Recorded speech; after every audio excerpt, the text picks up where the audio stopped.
Good morning, America. Good morning, America. Wow. Okay, I should do an intro for you. Okay. Because that's protocol Yes. around here. Yeah. And this is serious. My next guest is an actress, actress, whatever. No preference here. Writer and director who you can see in their new Peacock series, The Miniature Wife, but also Slip. Yep. This is Zoe Lister-Jones. There we go. Okay. Hello, America. Hello, America. How are you today? I'm good today. I'm happy to be here. I'm so happy you're here. Yeah. We have to begin the process. Well, we've begun with an intro, but now we have the next step of the process is me asking, who or what do you want to say thanks to? Well, I was thinking about this. There's a woman named Alix Madigan. She's a producer, and I was acting and writing and producing, but I was afraid to direct.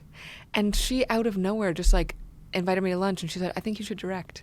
And that's why I started directing. And it's like those little moments that really can change the course of a life. Yeah. So shout out to Alix. Shout out to Alix. Alix, yeah. Oh my goodness. That is incredible because I feel like I get in my own way a good amount of times.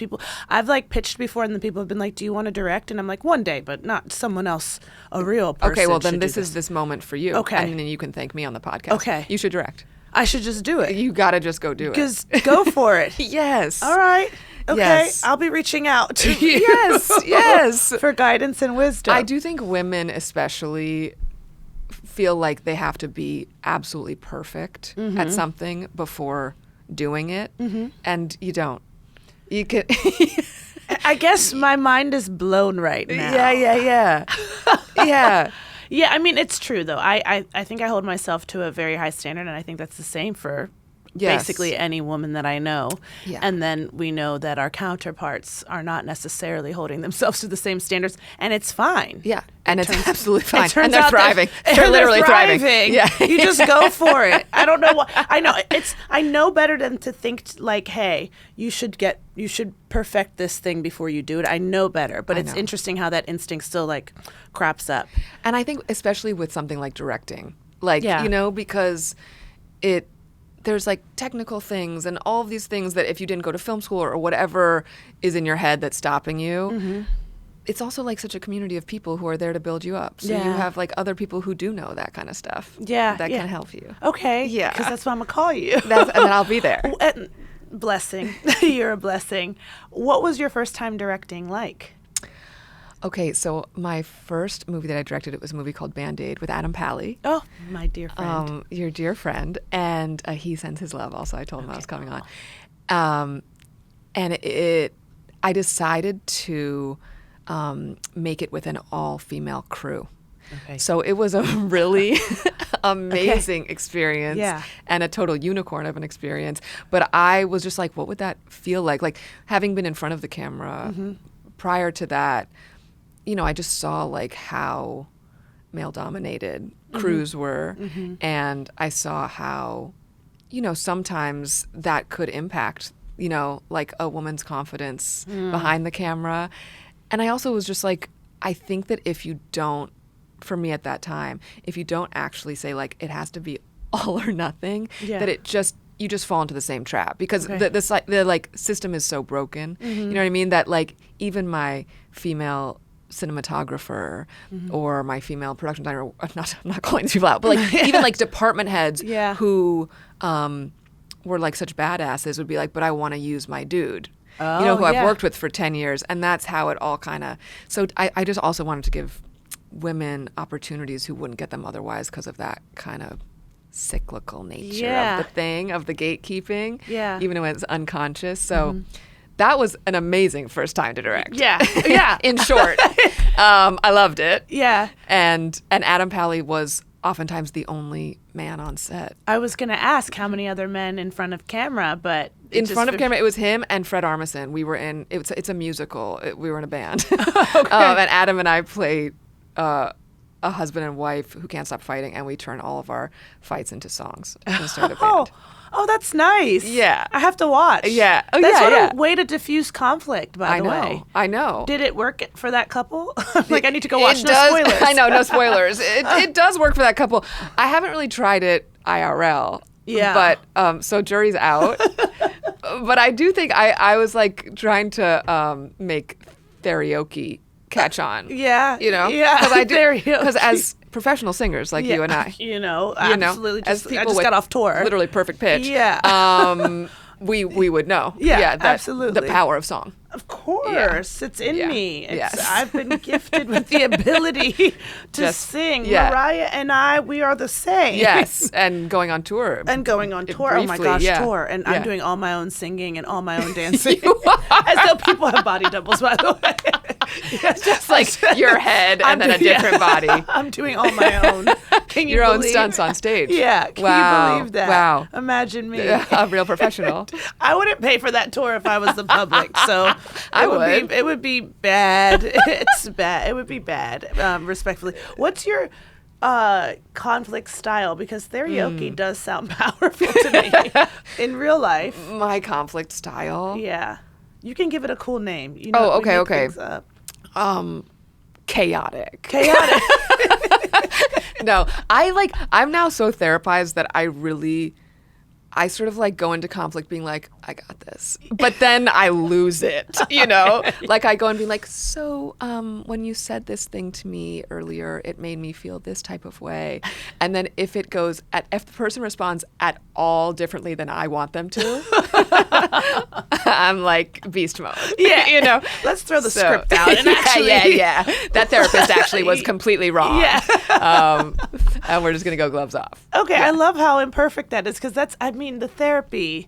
I also love to be like, I know how to handle conflict. Yes. And yeah, it's this thing happened, I feel. Yes. Stick to I statements. That's right.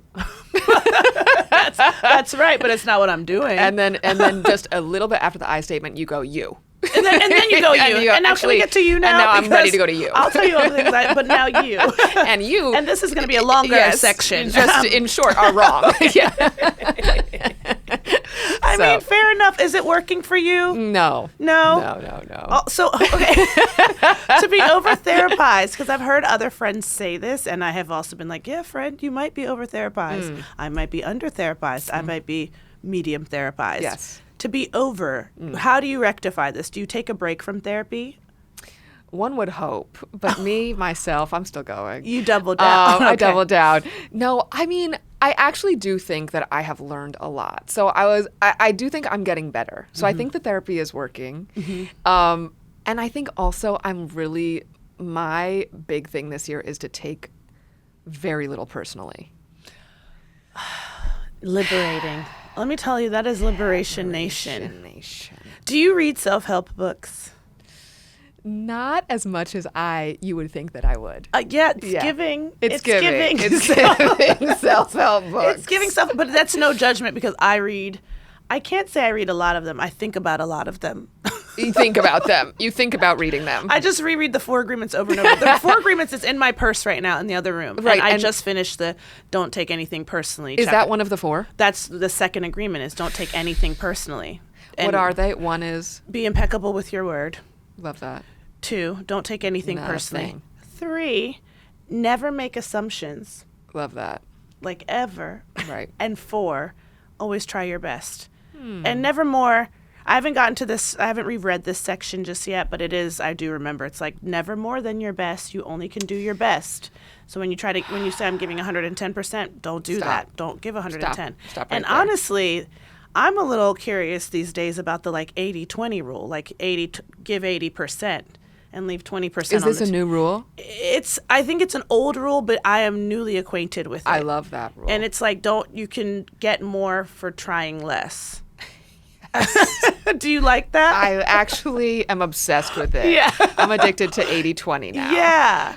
Because perfectionism is also like, I feel like steeped in self-loathing. Mm-hmm. So when you're going 110, even 100, one might say, yeah, in these current times, yeah, it's too much. It's too much. Yeah. 80. And then you get more for less. Bang it's for like your buck. Yeah, exactly. Yeah. Like a bargain. It's a bargain because you're doing too much. I have been known to do too much. Yes. And so I And like me the as well. notion. Yeah. Yes. What's your sign? A Virgo. You're a Virgo. A perfectionist. Yes. That's what I know about Virgos. What's your sign? Pisces. Okay, and I know nothing about that. Sensitive dreamers. Okay. Are we in a... We just had a Pisces something. Were you just because it was Pisces season. It was Pisces season. But I don't know what it means. But yeah, Yes. like in terms of like, because I think they would be like, it's a Pisces moon and Virgo enters Venus and Serena. And Serena. And I feel like every meme I see is just like, it's about to get really bad. Yeah. And you're like, okay. No problem. Okay, trust. Okay. Everything, other planets mean it's very bad. Are you into tarot at all?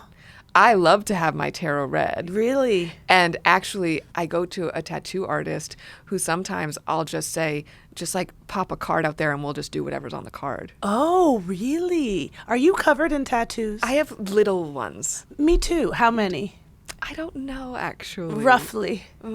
20. Give or take. 20. Ditto, kiddo. Really? Yes. Wait, where are they all? They're little. I was on my way here today and I was like, I think I'll go get one today. Really? I'm not kidding. Yeah. It's addictive. It's fun. When I first got my first tattoo, it was the year 2021. I remember my it. birthday. You remember that year? Yes. Okay. Yeah. Good year for you. Bad year for you. It was a bad year one. For the world. When's the last good year you had? What's the last good year? Because I feel like it's just consistently. Oh my God. Couldn't tell you, actually. Yeah.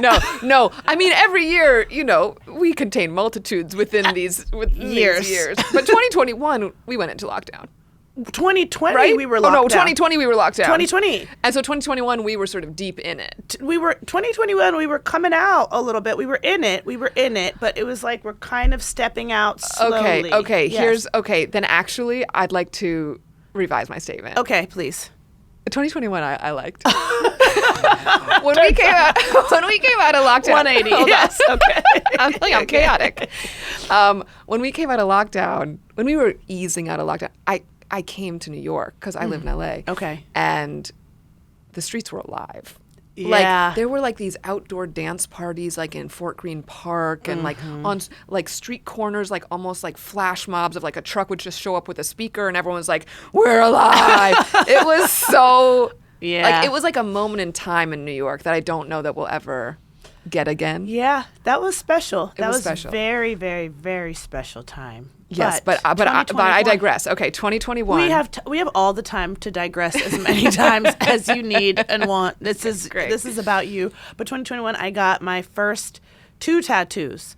And then I was like, and I was like, I'm just getting the 2. I know, I've heard they're addictive. I heard, but not for me. Of course. And then I got 2. And then I was like, well, now I want a 3rd. Yeah. And then we're like at 20 now. Yes. And today, counting. And counting. Well, I thought I'd stop at 20 because it's like a nice, cute, even number. No.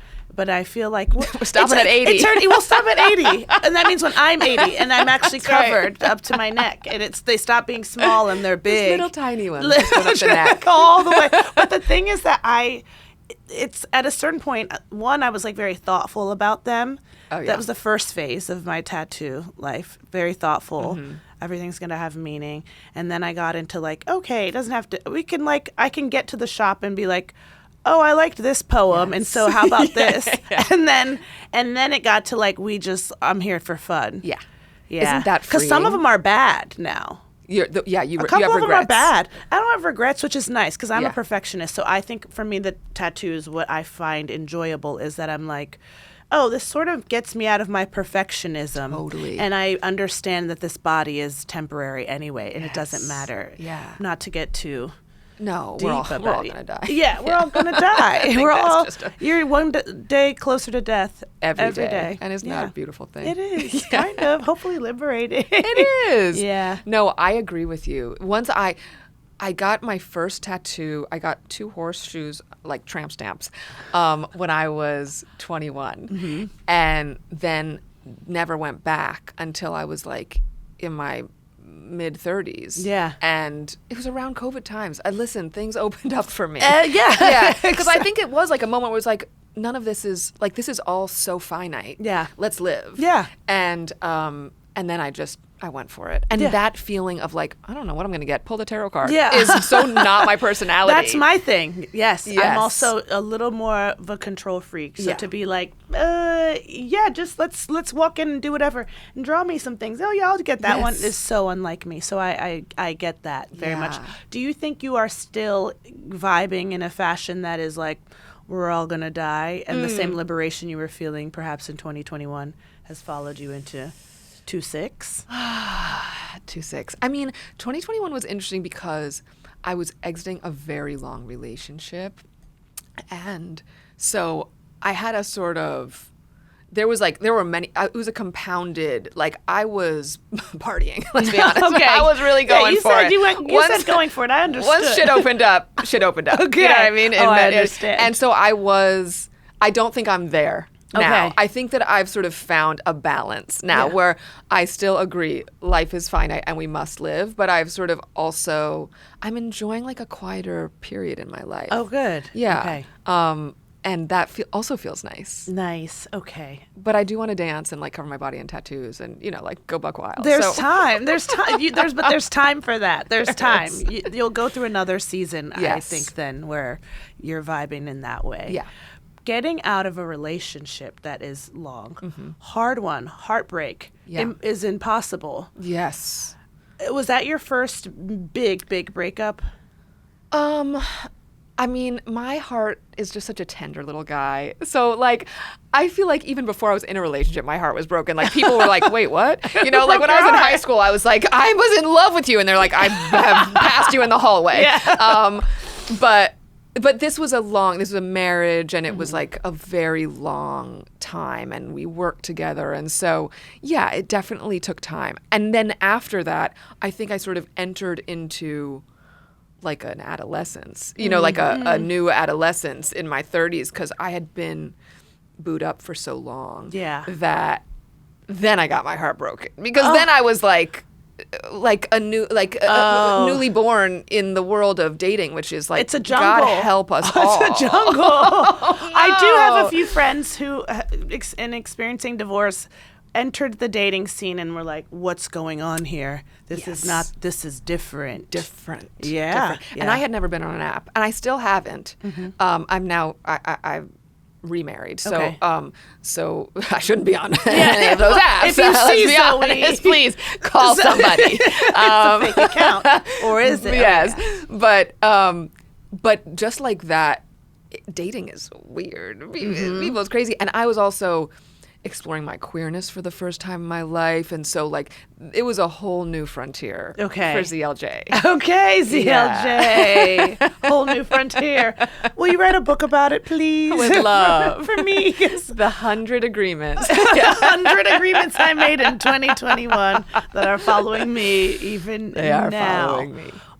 Are you reserved on a first date when you were going on first dates? Are you more reserved, or are you doing a lot of talking, charming?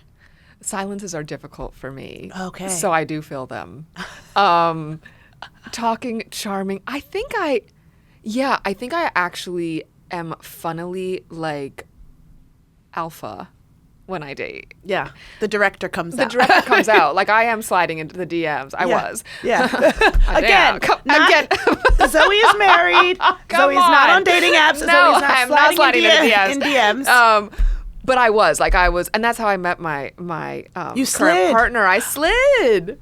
A slid led to marriage? Come on now. Okay, that's a modern love story. It is. Can I ask what your slide said? Okay, so my partner directed a movie, and I watched it, and I didn't know who he was at the time. And I was like, who directed this? And then I looked at his Instagram, and then I followed. Okay, so we start. Was it a daytime follow or an evening follow, midday? The timestamp's unclear. Okay. I'm just trying to paint a picture. I was sort of, but I appreciate your specificity. This is journalism. Because thank you. I am a journalist. I know that. I know a lot of other podcasters saying that I am a journalist. No, correct. I'm so not.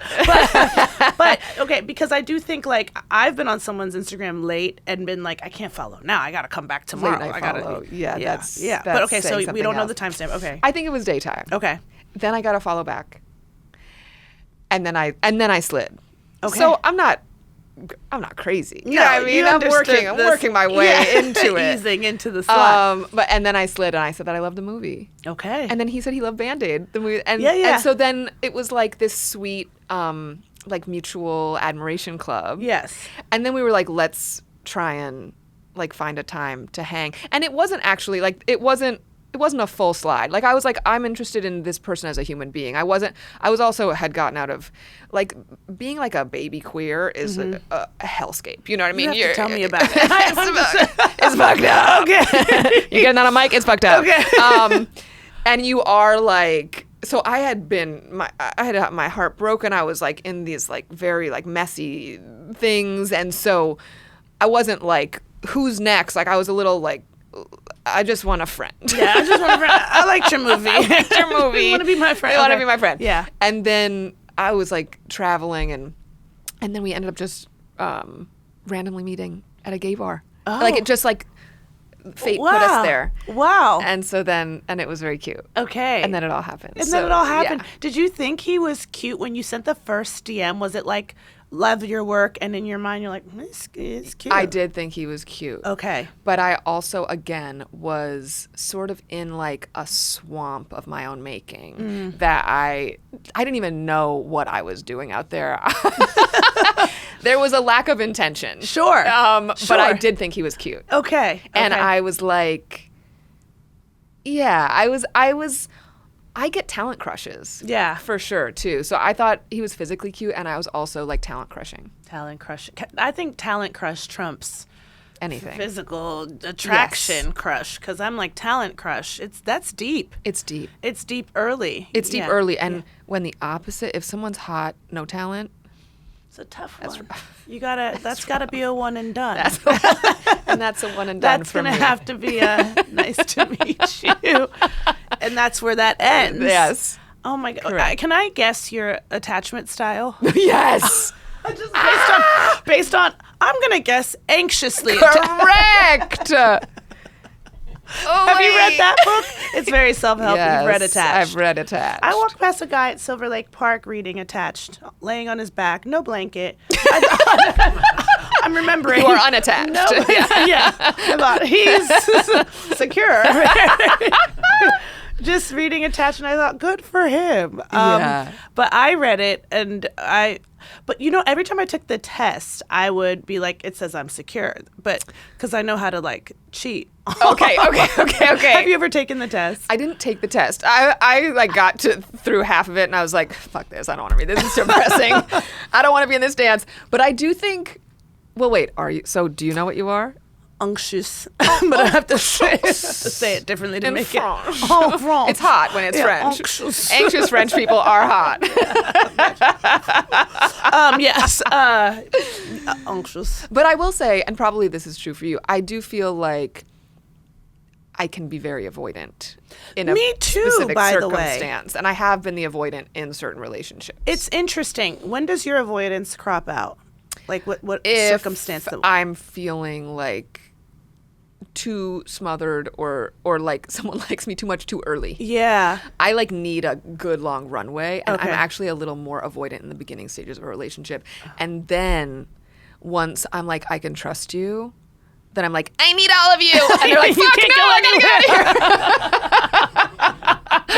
out of here. You know, and that's messed up. Once you're finally feeling safe and connected. Oh man. And then you're like, okay, cool. I can be me and wide open. And then it's like, well, now you're doing too much. 100. It's a tough dance being in a relationship. It's tough. That's a challenging dance depending on types there. Depending on types. Yeah. But learn a lot about yourself.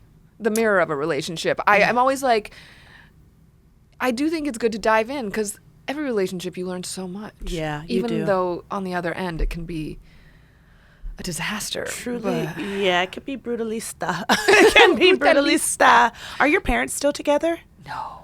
You say it like, girl, what do you mean? Whose parents? Is anyone in here's parents still together? Oh, brag.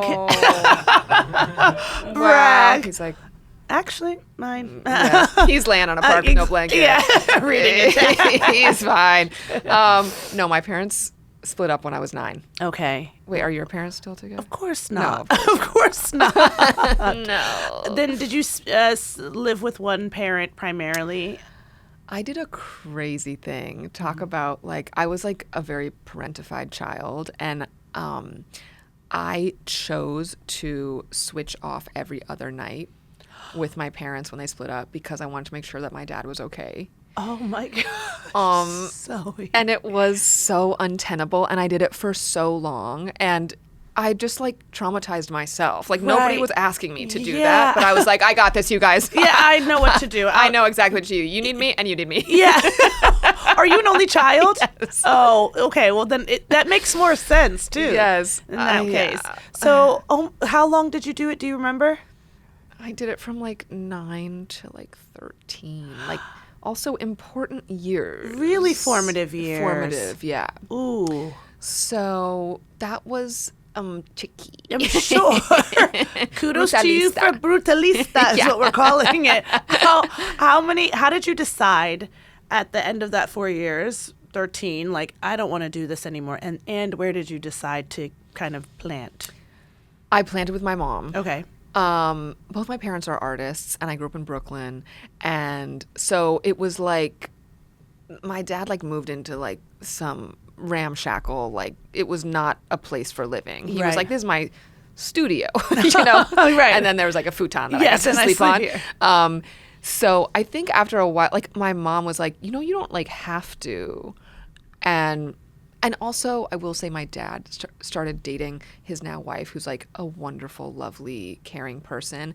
And I think in my twisted little like kid mind, I was like, okay, he has like someone to care for him now. Oh, wow. It's really like, if you think too hard about it, you will cry. So please, no, not you, but You I will myself, cry. I'm like, it's so sad because I'm like, no, that was a grown man. Like you didn't need to take that on. Yeah. Do you know why you might have taken it on? What made you do that? Can I tell you something? You can. I pity men. I do, and I have from a young age, and one cannot explain it except for, like, I remember even as a child, when I would see a man eating alone in a restaurant, I would be, like, moved to tears, because I'd be like, someone go help that man. Like, think I've always felt that that they need help. Yeah. And so, and my mom is, like, such a, like, OG, like, second wave feminist too, so it's interesting because she was like, let them do it on their own. And I was like, no, I will tie their shoes. I need to be I will there. serve them. So I don't know what it was, but yeah, I think I just had some weird instinct of like a savior complex for men. from youth. From youth. Oh my goodness. Yeah, and my mom was like very strong and like strong-willed. And my dad was orphaned at a very young age, and then went to he didn't go to Vietnam, but he was in the ROTC, and his job was like to knock on people's doors and tell them that their loved ones were dead. Oh. And then when he got called to Vietnam, he deserted and went to Canada, and that's where he met my mom. But I think like I knew his story. And I was like, he doesn't have family. You know, like I think I felt the loneliness of that. Like I was, I guess I was like a little baby empath. And I was like, well, I'm his family, so let me go do that. But again, giving 110%, baby girl could have been given 35. At 9 years old, she deserves to be given 35. Yeah. She deserves, but that is very sweet. Yeah. And I'm sure he appreciated it. That is... So. My goodness, that's tough. And I think of that with only children sometimes, the pressure, especially as their parents age, actually, to show up for them. And there's no one to share in that responsibility necessarily. Yeah. Are you only? I'm one of 4, okay, but I have some the close friends. Yeah, there's many of us divvying it up. So we tap out and take weeks. But did you enjoy being an only child when you were younger? Well, I will say this, like, I do have 2 half-sisters, but they lived in Canada. Yeah. So they came a little bit, and I remember when one of them came to visit, I was like so excited. Like I wanted a sister. And she was like, I hate you, get away from me.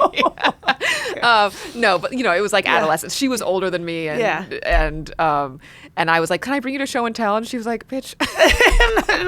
No. What are you going to show and tell? Bring me to show. I'm not an artifact. Yeah.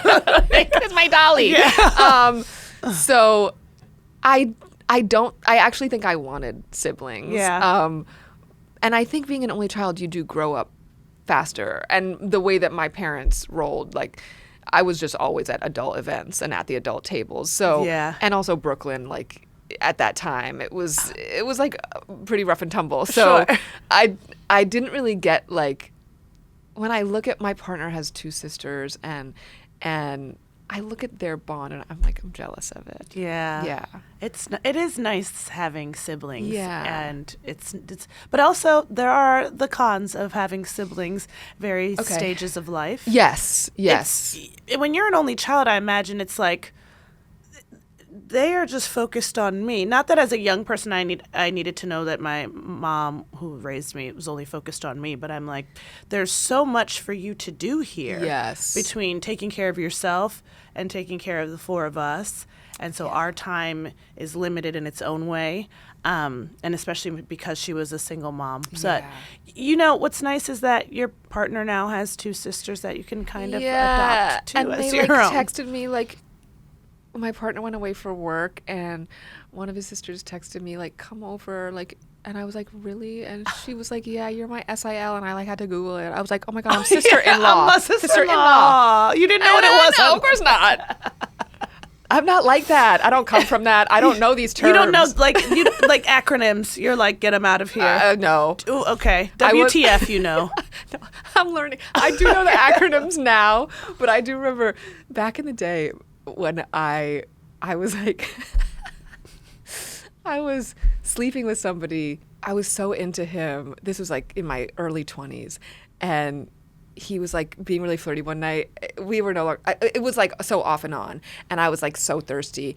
And when he was, when I was leaving, I was like, okay, bye, like in front of a group of people. And he was like, okay, KIT. And my ass turned around and said, what? Sorry, what? What's that? I said, what's that? Definition, please. But also, keep in touch. Also, fuck off. Yeah. We just hooked up and you talking about keep in touch. KIT. And he said the onus is on you to contact me. Because I have no intention of contacting you. And it's going to be a casual yearbook salutation. Right. KIT. That's right. That's crazy. It was actually crazy. Lilas, lovely. You like a sister. I just had sex with you. KITSIL. SIL. Yeah. Lilas. Okay. Right. Well, you know what? We all did wild things in our 20s.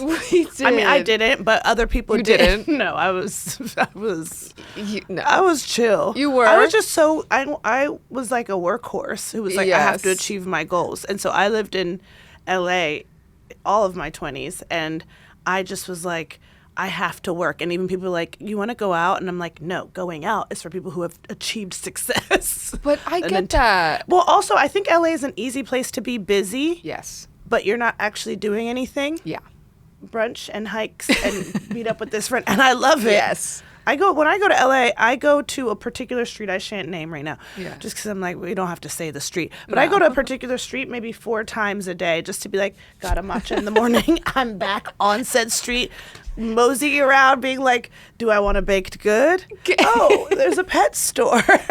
Can you walk to said street from your home?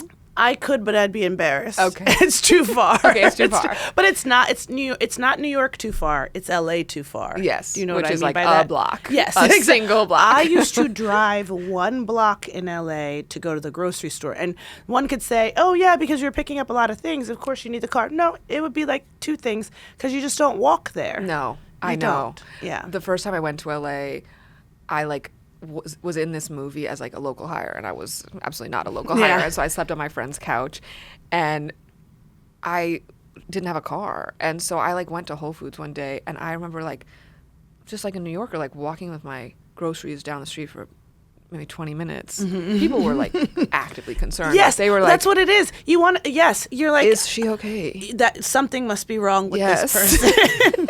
Has She's to unwell. be wrong. This is Yeah. an unwell person. Yes. Does she have, ma'am? Do you have someone we could call for you? Yes, totally. I'm fine. Totally. Yeah, it feels very strange walking there. I know. Do you And have a pet? Sorry. I do. Okay, wait, you were going to tell me No, something I was going to else. say when I come to New York, Yeah. I'm looking like 17 to 20,000 steps a day because No I have problem. to get it in. 'Cause Yeah. when I go back, You're not stepping. no, I'm not stepping. Pedal to the metal, and we're driving.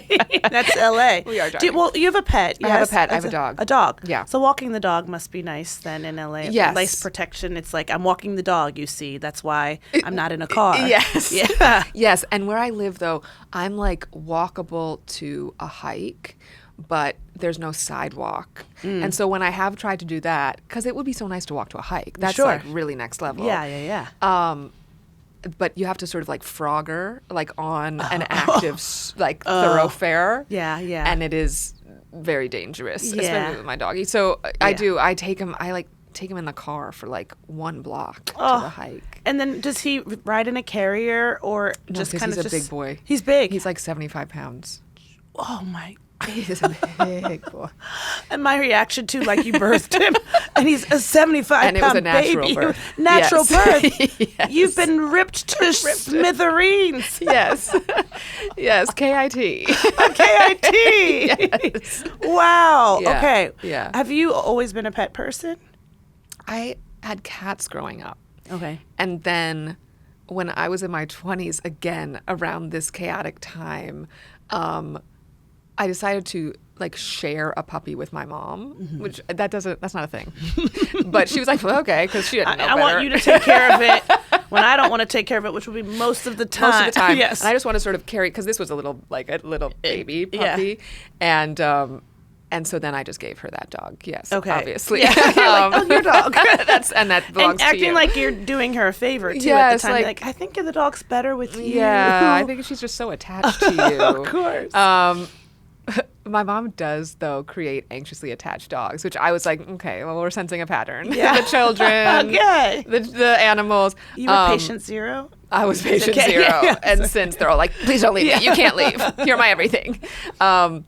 But now, so this dog, my current dog, Scoops, was my partner's. And so, like, I didn't identify as a dog person. I had a dog with my ex, but he took her in the divorce because it was just like easier that way. I think shared custody gets so Well, crazy. you lived Yeah. shared custody. Exactly. Right? I had already lived it. You I knew that it lived did not work. It doesn't work. Yeah. And so then I still like didn't really identify, because at that time, even with my ex, like he was like, I want a dog. And I was like, that will be mostly your dog. Not to be like a cold hearted bitch, but Yeah. like I was busy. I was working. I was just like, I Yeah. know the actual responsibilities of this thing and I don't want to shirk them. Yeah. And he did a great job raising that child. And Single then dad. I had like inherited Scoops. Yeah. And now I'm like, I am a full-on dog mom, like dog person. Yeah. And it changes the way I relate to other dogs on the street. Really? Oh my God. I'm saying hello. I'm I'm active. You have to say hi to dogs. Yes, I love them all. You like do. they're my children. Oh, wow. Yeah. I have a friend who also loves dogs and is like, I do need to speak to each one that I see on the street. I must have And to do that. My dog has forced me to be far more social than I want to. Sometimes I want to go on a walk and disappear. Yes. And just be invisible and just like let my mind just soar. Yeah. And float away. I was going to say okay? atrophy. You know, atrophy, even better. That's the truth. Soar sounded nicer, but atrophy. Yeah. I want my brain to break. And my dog, though, he has to say hi. He has to say hi to everyone, not just okay. other dogs. He's like, you know I'm handsome, and you know you want to talk to me.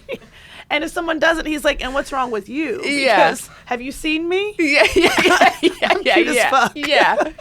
Yes. Come on, give me these I pets. love that Yeah. energy. It's crazy. And I am shocked that he is so social, because I'm like, and how do I train you to be a little bit more like me? Like, let's be Yes. selective. Let's sometimes zone out. We don't have to say hi to every single human we encounter. That's really hard It's when tough. you and your dog have different social batteries. Yeah. Yeah. And he's got it for he's a busybody. But I do love him. That's my guy. It's my guy, but he's a busybody. He's busy. So your pet mom. Pet mom. My dog has leash aggression. Okay. Not to call him out on that. And we Okay. love him He'll for never it. You know hear what I mean? this. And we're all God's children. Yeah. But he doesn't, when it's kind of helpful because I'm like, no, he's not friendly. So people don't come by. And he's 75 pounds. No, yeah. Yes. If he was a tiny, because there's a lot of dogs like on my like neighborhood loop that are, yapping and aggressive, but they're little, and you're kind of like, oh. Yeah. And he does it, and people are like, This dog is gonna kill me. Yeah. Okay, well that's shout out to Scoops. Shout out to Scoops. He won't hear, but maybe somehow. Maybe they can. He might. Maybe he could. He could hear if you listen. They watch those like dog TV shows. Do you put on the TV for the dog when you leave? I never have. I've tried it. My dog don't give a fuck. Yeah, he's like, I'm done. I fully got a subscription to a streamer because I was like, I gotta play Bluey. I heard dogs like Bluey, and he's like, bitch, what is this? I want to go where you're going. I need to be at the club. Yeah, I need to be at the club. Take me to daycare. I need to go where you're going. What the fuck is this? And I'm like, sir, I paid for a full subscription. I paid for a full subscription so you can watch so Bluey. funny. Heard y'all liked it. He didn't give a damn. He's really a nitpicky one. Yeah. Do you have children? No. Have you ever wanted children? Yes. Yes? I do. I think I do. Okay. Yeah. You do? Yeah. Why do you say it with such like my voice went tentative? No. I got low, but tentative. Like, yeah. You know, because like I think at a certain age, it's weird to be like, I want children, and that's my own thing. That's my own hang up. But like, I'm no longer a spring chicken, so I guess I'm sort of like hedging against my perceived judgment of other people. Yeah. But no, I do, and it took me a long time to get there. I think that's also part of like the hesitation in my voice is I have never identified as a person who's been like 100%. I've always known I've wanted kids. I was just always so career focused and like was like I have all these things on my checklist that I have to do, and then we'll see if they fit into that. Yeah. And then I think, well, this show Slip that I wrote it, I directed it, I starred in every episode. And so that was like, talk about a 75-pound baby. Like I was ripped wide open. That's okay, yeah. Yeah. And I think when I did that, I was like, I want a kid. It kind of like took me doing like the thing at the top of the bucket list, which was like, I really wanted to create my own series. Yeah. And but that wasn't that long ago. So I'm still kind of like, newly like, okay, I can do the thing. I've been curious about. Did you always know you wanted to be married? No. Okay. No. And I think my parents' relationship made me very cynical about the institution. And my first husband, like I was really like, I don't believe in marriage. And then after like 8 years passed, I was like, well, where's the fucking ring? What are we fucking talking about? I can get the ring without the documents too. I'm like, I said the institution, not the diamond. You know. Do you believe in it? Do I believe in the marriage? institution? Sure. Yeah. But I've never been a person who like somebody was like, what kind of ring would you want? And I'm like, and they were like, this cut. And I go, I don't know anything about the cuts of a diamond. No. I've never imagined my wedding particularly, except in the year 2020 of our Lord and Savior. Yes. I discovered during COVID this florist, and I've never been super into flowers, but I discovered this florist, like I'm a talent scout. but this florist whose floral designs were so stunning, but like not over the top, but just really beautiful.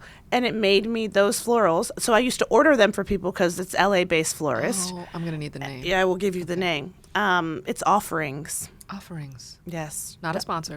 .co. Okay. Stunning. And I always get the bountiful. Oh. Okay. I was like, these florals are so insane. I send them to people in LA whenever I can because they also have like specific delivery days.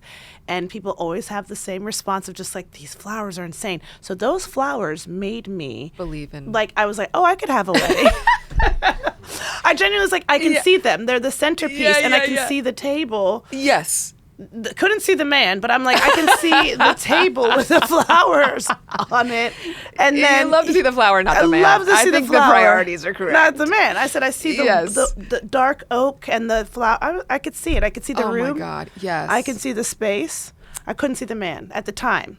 but I'm in a relationship now. You are? So yes, which I'm like going, you didn't ask, but I just No, I want to know. No, it's okay. There's nothing else to say about it. There's nothing else to say.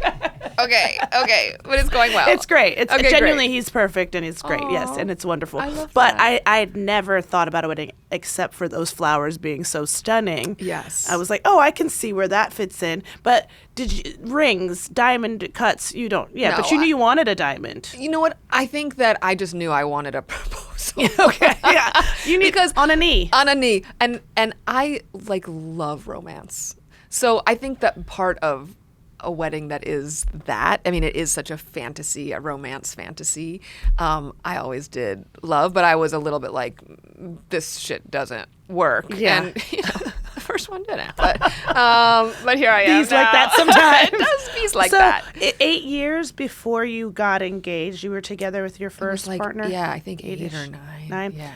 When a couple is together that long and they're not getting engaged or married or taking whatever next step seemingly is there, and either party is interested in next step, what do you think it means now, given your experience? I'm thinking about the show Queer Ultimatum. Okay. Did you see this show? I haven't. No. It got I've seen canceled. The Ultimatum, but okay. Okay, well, it's the same as The Ultimatum, but it was just with, like, chaotic lesbians. Okay.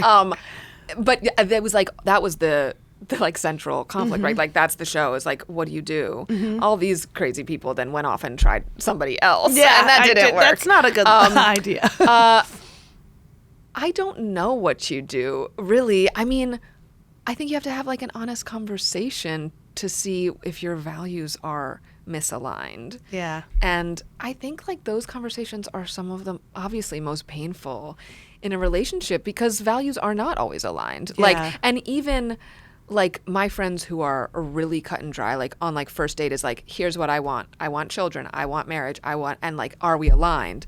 People change. Like, you want people to change as you grow together. So like 2 years in, that person might be like, actually, you know, I've thought about it. I know myself not more. personal. Yeah. But maybe I'm different. Yeah. And those are tough moments in a relationship. But I think it's just honest communication. Sure. Yeah. Yeah. I mean, I wonder when I'm like, it's that long. I'm like, does it mean trouble in paradise and we're probably supposed to break up and no one wants to do it and rip the Band-Aid off because that's obviously painful? I know. But then you look at, I always love couples who like are like, no, like I actually accept you as a person who doesn't believe in marriage. And that might be something I believe in, but I love this. Yeah. And so let's figure out what this looks like. Yeah.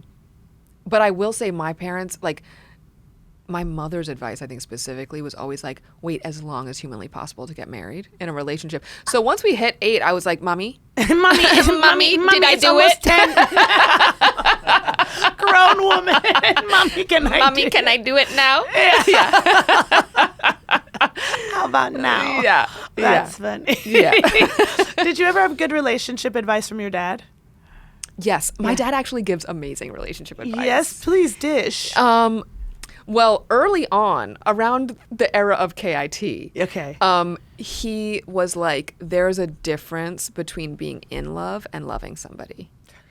And that really stuck with me in the moment, because I was falling in love left, right, and center. You know, like I can fall in love very easily, whatever that means. But it's sort of a drug-induced state, you know, that is temporary. Yes. And so he was kind of like, that's oftentimes the people that you have like the crazy fireworks with are not the people that are going to be the sustainable relationship. And I was like, I do not want to hear that at this particular moment. Sir, I pity you. Sir, I pity you. I don't want to hear I will that. care for you. Yeah. But it stayed with me and is such good advice. Yeah. And then what is then being in love, if it's that chaotic sort of fireworks intensity, really loving a person, how would you or he describe that? Ooh. Or she or they. Or what I mean, you know, let's cover all our bases generally here. open for business. I was. Wait, being in love. You flustered me. It's a spectrum. No, wait, I meant you or your dad. I understand now. Well, my dad could be she or they too at any moment. He's in his 80s. You don't know. You never know. You don't know. It's not too late. Okay, wait. Ask me the question again. Okay, really loving a person. Yes. How would you or he, your dad, My father specifically, daddy, yes, describe that? Really loving a person. Okay, I think it means unconditionally loving someone, including and because of all of their imperfections, whatever you deem imperfect about them. Yeah. But that took me a long time to understand, like Yeah. what actual acceptance of a person looks like. Not the idea, which I think a lot of people go into relationships like, oh, I can change this person, as a disaster. You know what I mean? And it's not that you can't desire someone's growth, but that's not your business. That's not their it's business. their business. And they're going to do it in their time. Yeah. You can't change them or save them, it turns out. No. No. It turns... You keep the life raft for yourself. Yes, and you have to put your mask on That's first right. before, and honestly, don't even. No. Don't even. They can figure it They out. have to figure it out. They're over there. In an emergency, you think I have time to put mine and then yours No. on? No, I'm already out of the plane. I'm out the plane. I'm sliding down the fucking Are you wing. coming? I'm like, oh no. Oh no. Bad news for you. Should have paid attention to the flight attendant. Yeah, that's right. People don't pay attention to flight attendants. I never do. Until you want something to drink. That's right. And then you're like, Excuse me. I know. Excuse I me. know. I said no ice. The flight attendants like doing the demonstration. I feel so bad for It's them. like being like the opener at like a Justin Bieber concert where everyone's like, anyway.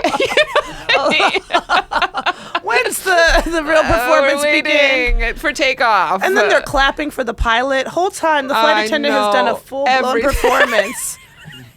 Okay. Everything. A pilot gets out and says, "Hey, I just want to say I was seated. I'm Yeah.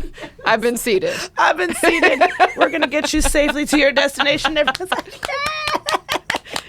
I do clap. You do clap. Do you clap when the plane lands? Sometimes if I'm feeling frisky. Have you ever been the only one? Yep. And how does like your it. face feel after it happens? Fairly tight and red I like and it. hot? And I usually do it with an audience. If I'm traveling with someone, I will. And see if I can start the clap. And what percentage is it a successful start to not successful or unsuccessful? I'm going to say it's 50-50. 50-50. But the 50 when it works, it's invigorating. It's magical. To start a clap. Should I try to start a clap? Yes. I'm going to try to start a clap on my next flight. Because also it opens people up to be like, yeah, that was a fucking miracle. Because it didn't have to happen this way. We didn't have to just land. landed this It fucking could have gone a plane. different way. And we keep taking... You know, the other day on a flight, I was like, I should say a prayer. Because I remember when flying was a bit of a novelty, and I would say a little prayer every time before we took off. And I said, and now I'm just like, the Wi-Fi I is know. on. I know. Ma'am, the Wi-Fi. Yes. Ma'am, the Wi-Fi Ma'am, is the the energy. Wi-Fi. I know. Ma'am, and when does the food start? Yes. I'm just up here eating and on the internet. It's crazy. It's crazy. So I said a little prayer again because I said, wait a minute, this is actually terrifying. It's crazy. Do you have to take anything for flights? No, Okay. I don't. But I was on a flight as a child where Beaches had come out. Okay, so I'm gonna age myself. The Bette Midler movie, a moving Okay. film, and the whole plane was watching Beaches. Yeah. And everyone was like crying. It was almost like simultaneous. Like everyone, I just remember that everyone on the plane was crying. And then the pilot comes on and he's like, "We've got a bit of a situation." And long story short, like 2 of the however many engines had died. And so we started going, and everyone's already crying from Bette Midler. Yeah. It was a disaster. And so I think because I experienced that, I'm always like, this is a miracle. Everybody, We need to clap. We made You it. have no idea. Yeah. Oh my goodness, I want to be on a flight with you. we Let's should travel. We should go somewhere. Let's. I've Where invited would you myself. go What's with your me? vibe? What's your vacation vibe? Really anywhere, anytime. Really? I love You're- a vacation. City, beach, it doesn't matter.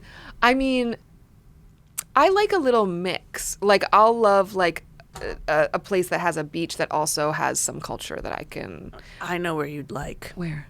Barcelona.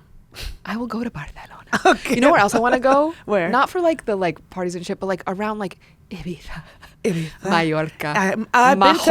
Majorca. I've been to Mallorca. You have? Got back from Mallorca and did in fact shit my brains out. Okay. Why? Maybe The paella was bad. I didn't even have paella. Okay. I've been to Spain twice in less than 12 months and I have not had paella. I don't know. Something my stomach is very sensitive. Mine too. It's really devastating how sensitive it is. And traveling is tough. And oftentimes, traveling is very tough.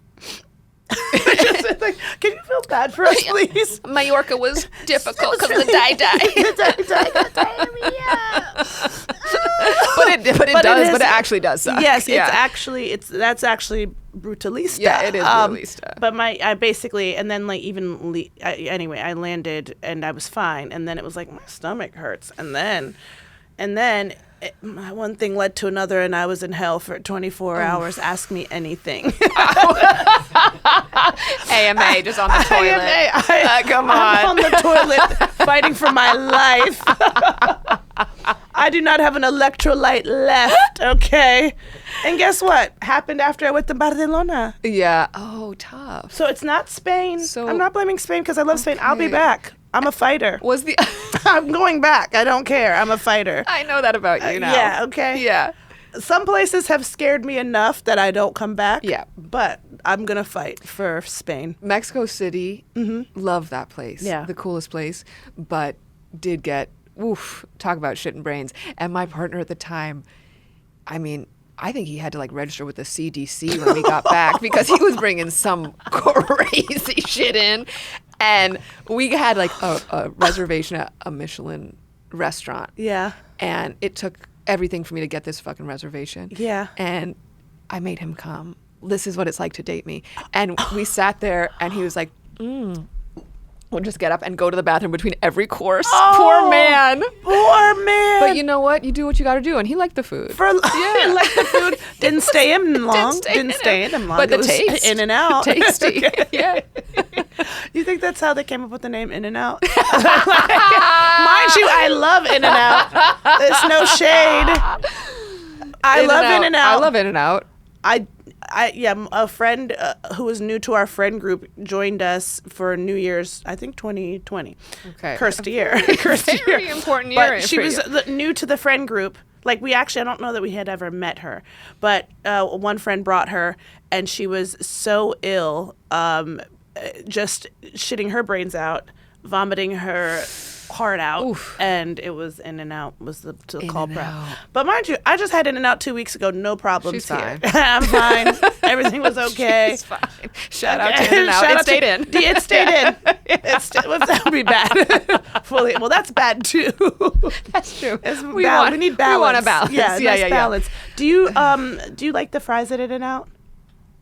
Can I tell you something? I really have only discovered In and Out in my current relationship. Okay. Because he's an Angelino, and so In and Out is like a part of the culture. Sure. And so like we will go, and I will eat those fries, but I wouldn't identify as like, I love those fries. Because also I was raised in a very like health food ass house. Yeah. And so I was not allowed any fast food. Like nothing, no sugar. For my 5th birthday, I asked for sugar cereal. Like I asked for Lucky Charms, and I ate one bowl, and then the next day my mom threw out the box. I didn't get to keep the whole box. You didn't get to keep the box? No. So you don't have a sweet tooth now? No, I of course. I fetishized the fuck out of sugar. Really? Because it was, it was like forbidden. Discipline around it?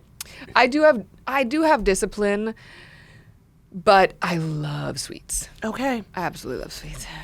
Well, Zoe, it's time for a segment called That's Nice, But What About Me? You are from Brooklyn. Yeah. You live in Los Angeles now. I'm trying to decide where to live. And I know you can change your mind, but where to like plant roots. Okay. Where to... I was going to say something about soil. Sow your seeds. Why do men get to say that? I don't. Anyway, yeah, you know, seeds. you got seeds. Yeah. Eggs and seeds. Yeah, Where should I? How did you decide? Obviously, your partner lives in LA and is an Angelino. Was that the deciding factor? No, that wasn't the deciding factor. I stayed in New York. I had a teacher in acting school at NYU who was like, don't move to LA until you get a job. So I stayed in New York until I got a job in LA. And so then I moved there, and I've been there for like 13 years now. Oh, wow. And I love it. And I am a person that's going to tell you to live in LA, even though, of course, like New York born and bred. But I do think, like, at a certain age, for me, the lifestyle in LA is just, it's cush. It is it feels cozy. good. You get to go back to that same block just multiple times Multiple in a times a day. day, I'm back. I mean, we don't know if she's getting a pet food or a matcha We have or a no idea. froyo. Time will tell. But the day is your oyster, and Yeah. that's what LA, also, I hate to be this person, but the weather. Yeah. So I'm going to get hate from, like, my Brooklyn Okay, here, maybe I community. could try to save you. Are you Yankees or Dodgers? Oh, you know, I do not invest in the sports at all. Couldn't even tell you, but I'll go to either game because I like merch. Okay. So, and I support both. You'll be wearing a Yankees cap and a Dodgers jersey. I have Okay. I bought a like jacket at a vintage store that's like an MLB jacket and has a patch from every single baseball team. Yeah. So I just wear that because I'm great. like, I'm Switzerland. That's a very, okay. Yeah. Unproblematic. yeah. Okay. yeah. Famously. Everyone Yeah. loves you. Yeah. Zoe, it was so wonderful to talk to you. Oh my Thank God, you this is for so doing fun. this. Thank you.